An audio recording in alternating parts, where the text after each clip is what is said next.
रामपुर गांव में कालू और टुन्नू नाम के दो भाई रहा करते थे। जहां कालू बहुत ही ज्यादा चतुर और लालची किस्म का पक्षी था, वहीं टुन्नू एक सीधा साधा साफ दिल का पक्षी था।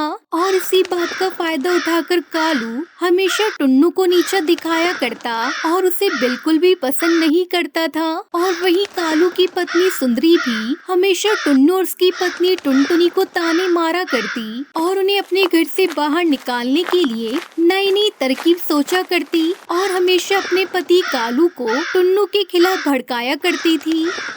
देखिए जी, आप जल्दी कुछ करिए, क्योंकि मुझसे अब और आपके भाई का बोझ नहीं उठाया जाता। वैसे भी देवर जी कुछ काम धंधा तो करते नहीं है, बस बैठे बैठे फ्री की रोटियां तोड़ रहे हैं। अरे भाग्यवान, तुम चिंता मत करो, मैं भी बस एक मौके की तलाश में हूँ। जैसे ही मुझे वह मौका मिला तो मैं भी उस भोंदूराम को लात मारकर घर से बाहर निकाल दूंगा और अपनी सारी जमीन जायदाद से इसे बेदखल कर दूंगा। ऐसे ही कालू सुंदरी टुनटुनी और टुन्नू को घर से बाहर निकालने की तरकीब सोच रहे होते हैं। तभी उस बीच उस गांव का मुखिया हरिया तोता गांव में घोषणा करवाता है, जो इस साल भुट्टे की सबसे अच्छी खेती करेगा उस किसान को मुखिया हरिया तोता की तरफ से सोने के आभूषण दिए जाएंगे। और कालू जैसे ये घोषणा सुनता है तो उसके मन में लालच आ जाता है और वो तुरंत अपने घर जाकर अपनी पत्नी सुंदरी से कहता है, अरे भाग्यवान, तुम्हें पता है इस बार भुट्टे की जो भी सबसे अच्छी खेती करेगा उसे मुखिया की तरफ से सोने के आभूषण दिए जाएंगे। मैं तो सोच रहा था कि अगर हमने इस साल भुट्टे की सबसे अच्छी खेती कर ली तो वो सारे आभूषण हमारे हो जाएंगे और फिर मैं भी इस गांव के सबसे अमीर पक्षियों में से एक कहलाऊंगा। अरे लेकिन अगर आपका वो निकम्मा भाई टुन्नू और उसकी पत्नी टुनटुनी हमारे साथ रहे तो हमें अपना आधा धन उसे भी बांटना होगा, इसलिए जल्दी कुछ सोचिए।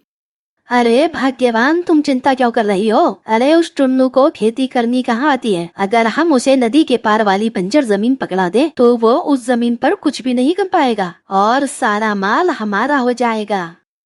ये आपने बिल्कुल ठीक कहा जी। वैसे ही बहुत दिन झेल लिया हमने तुम्हारे भाई और भाभी को, अब उसका इस घर से बोरिया बिस्तरा बांधो, निकालो से उसकी पत्नी के साथ इस घर से। इतना कहकर कालू और सुंदरी अगले दिन ही टुन्नू और टुनटुनी को जमीन का वो बंजर हिस्सा देकर उसे घर से बाहर निकाल देते हैं। और बेचारा टुन्नू, जिसके मन में तो कोई लालच ही नहीं था, इसलिए वो अपने बड़े भाई से कुछ नहीं बोलता। बुरा मत मानना मेरे भाई, तुम्हें तो पता है ना आजकल महंगाई कितनी बढ़ गई है और ऐसे में हम लोग तुम्हारा खर्चा नहीं उठा सकते। और वैसे भी एक न एक दिन हमें अलग होना ही था ना, इसलिए तेरा हिस्सा तुझे मैंने दे दिया। अब तुझे जो भी करना है वो कर सकता है।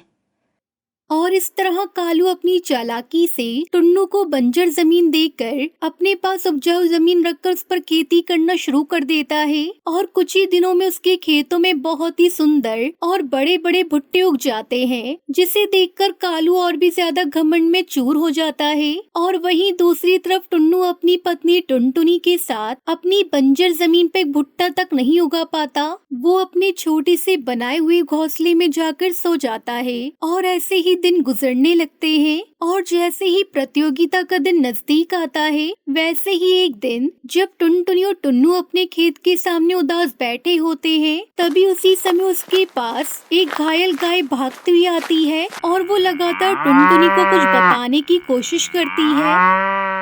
अरे ये गाय कहाँ से आई और इसे तो चोट लगी है, लेकिन ये बार बार मेरे पैर को क्यों हिला रही है? कहीं ये मुझे कुछ बताना तो नहीं चाहती?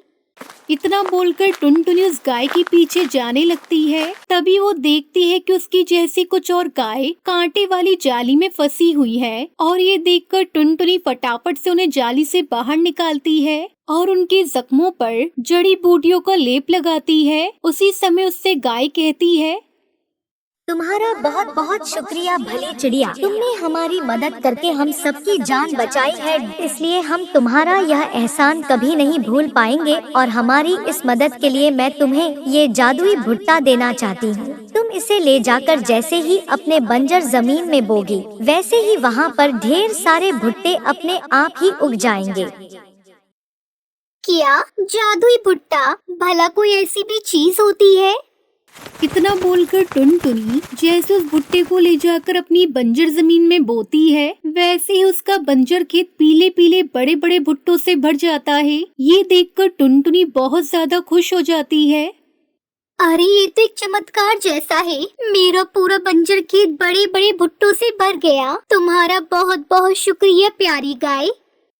इतना कहकर अगले दिन जैसे ही टुनटुनी और टुन्नू भी सभी किसानों के साथ अपने भुट्टों को लेकर मुखिया हरिया तोता के घर जाते हैं, वैसे ही मुखिया टुनटुनी और टुन्नू के भुट्टों को देखते ही बहुत खुश हो जाता है। अरे वाह, तुम्हारा भुट्टा बहुत ही सुंदर और पीले पीले दानेदार दिख रहा है। मैंने इतने सुंदर भुट्टा आज तक नहीं देखे। यह वही भुट्टा तो नहीं जिसकी मुझे जरूरत है। सुनो, सच सच बताना, क्या तुमने ये भुट्टा अपने खेतों में उगाए हैं या फिर कोई यह जादुई भुट्टा तो नहीं? जी आपने बिल्कुल सही कहा मालिक, ये जादुई भुट्टे हैं जो मुझे गाय ने उपहार में दिए थे। इतना बोलकर टुनटुनी मुखिया हरिया तोता को सारी बातें बता देती है और उसकी बात सुनकर हरिया तोता खुश होकर कहता है, अरे तुम्हें नहीं पता, लेकिन यह वही भुट्टा है जिसे मैं कब से तलाश कर रहा था, क्योंकि मेरी बेटी के हाथों कुछ साल पहले एक गाय की जान चली गई थी और उसी गाय के परिवार वालों ने गुस्से में आकर मेरी बेटी को श्राप दे दिया था, जिसकी वजह से आज तक मेरी बेटी कभी अपने बिस्तर से खड़ी नहीं हो पाई और उसके वापस से सही होने का इलाज इसी भुट्टे को खिलाकर है। इसलिए तुम चलो मेरे साथ। फिर मुखिया हरिया तोता टुनटुनी और टुन्नू को अपनी बेटी के कमरे में ले जाता है, जहां उसकी बेटी हरी तोती बिस्तर पे पड़ी हुई थी। लेकिन मुखिया तोता जैसे उस भुट्टे को अपनी बेटी को खिलाता है, वैसे ही उसकी बेटी बिस्तर से खड़ी हो जाती है और ये देखकर मुखिया हरिया तोता बहुत ज्यादा खुश हो जाता है। वाह टुनटुनी, ये सब तुम्हारी ईमानदारी की वजह से हो पाया है, इसलिए वादे के अनुसार मैं तुम्हें सोने के आभूषण देता हूँ। ये सुनकर टुनटुनी चिड़िया बहुत खुश होती है, लेकिन कालू कौवे सुनकर जल भुन जाता है। अब टुनटुनी चिड़िया और टुन्नू चिड़ा उन पैसों से अपने लिए पक्का घर बनवाते हैं और जादुई भुट्टों की खेती करके उसे बरसात के मौसम में गांव में बेचते हैं। भुट्टे ले लो भुट्टे, गर्मा गर्म चटपटे भुट्टे ले लो। इस तरह टुनटुनी चिड़िया अपने खेतों के भुट्टे बेचकर खुशी खुशी अपना जीवन बिताने लगती है। बंटी कबूतर भुट्टे तोड़ रहा था, तभी वहाँ एक गरीब कौवा आया। मुझे भूख लगी है, कबूतर भाई कुछ खाने को दे दो। बंटी ने उसे देखा तो तरस खाकर एक भुट्टा उसे तोड़कर दे दिया। भुट्टा खाने के बाद गरीब कौवा बहुत खुश हुआ। वाह, तुम्हारे खेत के भुट्टे तो बहुत ही स्वादिष्ट है। ईश्वर करे तुम्हारे खेत में सोने के भुट्टे हो। इतना कहकर वो गरीब कौवा उड़ गया। बंटी को उसकी बात पर हंसी आ गई। अरे बुद्धू कहीं के, भला सोने के भुट्टे भी किसी के खेत में उगे हैं आज तक? अरे इसकी जगह पर अच्छी खेती का आशीर्वाद देता तो कुछ बात भी थी। अगले दिन जब बंटी भुट्टे तोड़ने पहुंचा तो खेत में दूर से ही सोने की तरह चमकता एक भुट्टा दिखाई दिया। बंटी ने पास जाकर देखा तो आश्चर्य से उसकी आंखें खुली की खुली रह गईं। उस भुट्टे के सभी दाने सोने की तरह ठोस थे और चमक रहे थे। बंटी वो भुट्टा लेकर जौहरी तोताराम के पास गया। जौहरी तोताराम जी, आपको तो सोने की बहुत पहचान है। और नहीं तो क्या, मैं खाली सोने को सूंघ कर पहचान सकता हूँ। बंटी ने उसे अपना भुट्टा दिखाया। अच्छा, जरा चेक करके बताइएगा कि क्या ये शुद्ध सोने का है या नहीं। तोताराम ने भली प्रकार उस भुट्टे का परीक्षण किया।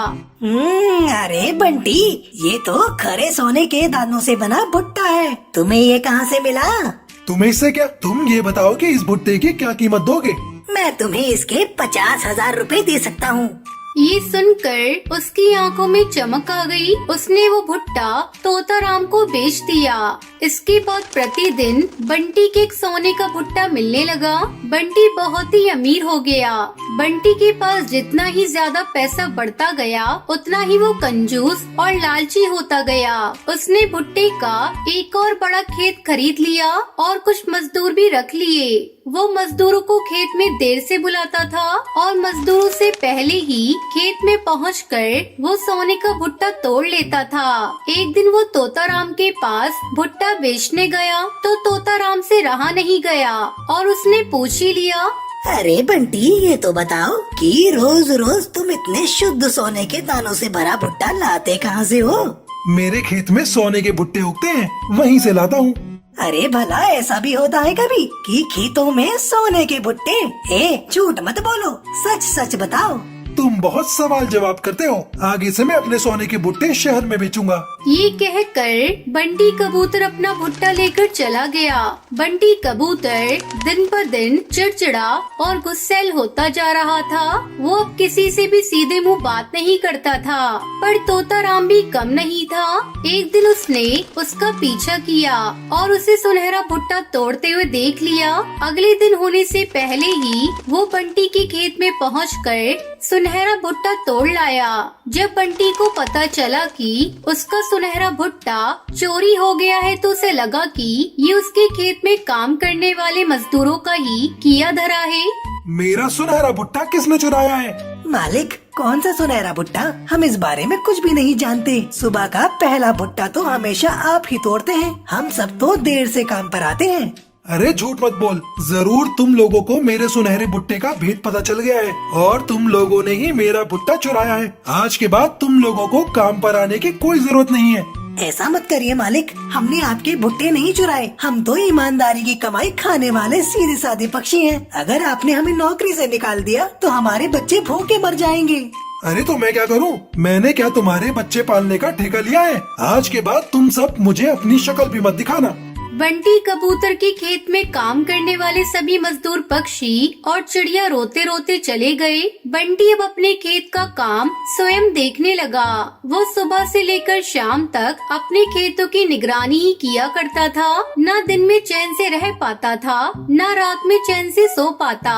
सोने के भुट्टों के लालच ने उसे अंधा कर दिया था।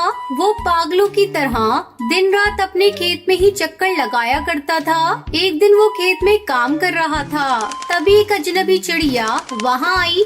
भैया, मुझे बहुत भूख लगी है, कुछ खाने को दे दो, भगवान तुम्हारा भला करेगा। चल भाग यहाँ से, मेरे पास खाने को कुछ भी नहीं है, मुझे परेशान मत कर। कैसी बात करते हो? इतना बड़ा भुट्टे का खेत है, इसमें से भुट्टा ही तोड़ कर दे दो। एक भुट्टे से तुम्हारा क्या नुकसान हो जाएगा? अरे क्यों दे दूं? ये भुट्टे मैं बाजार में बेचूंगा तो मुझे पैसे मिलेंगे। मैं तुम्हें क्यों मुफ्त में अपने भुट्टे दे दूं? मैं तो तुम्हें अपने खेत की मिट्टी भी न खाने दूं। चल भाग यहाँ से। जिस प्रकार तुम मुझे अपने खेत की मिट्टी तक नहीं देना चाहते, भगवान करे खेत मिट्टी ही उगले। इतना कहकर वो अजनबी चिड़िया वहाँ से उड़ गई। बेवकूफ कहीं की, भला खेत भी मिट्टी उगलता है क्या? बंटी ये भूल गया कि खेत तो सोने के भुट्टे भी नहीं देते, पर पिछली बार एक अजनबी के आशीर्वाद से उसके खेत ने सोने के भुट्टे दिए थे। अगली सुबह जब बंटी अपने खेत में पहुंचा तो उसका पूरा खेत खाली पड़ा था। उसके खेत के सारे भुट्टे गायब हो गए थे। बंटी के आश्चर्य का ठिकाना ना रहा। अचानक उसका भरा खेत खाली कैसे हो गया? वहाँ किसी प्रकार के पेड़ या पौधों का नामो निशान नहीं था, मानो कभी कुछ बोया ही नहीं गया हो। बंटी कबूतर समझ गया कि उस अजनबी चिड़िया का ही श्राप लगा है। अब पछताए होत क्या जब चिड़िया चुग गई खेत। इस कहानी से हमें शिक्षा मिलती है कि हमें लालच नहीं करना चाहिए और मुसीबत में फंसे लोगों की सहायता करनी चाहिए।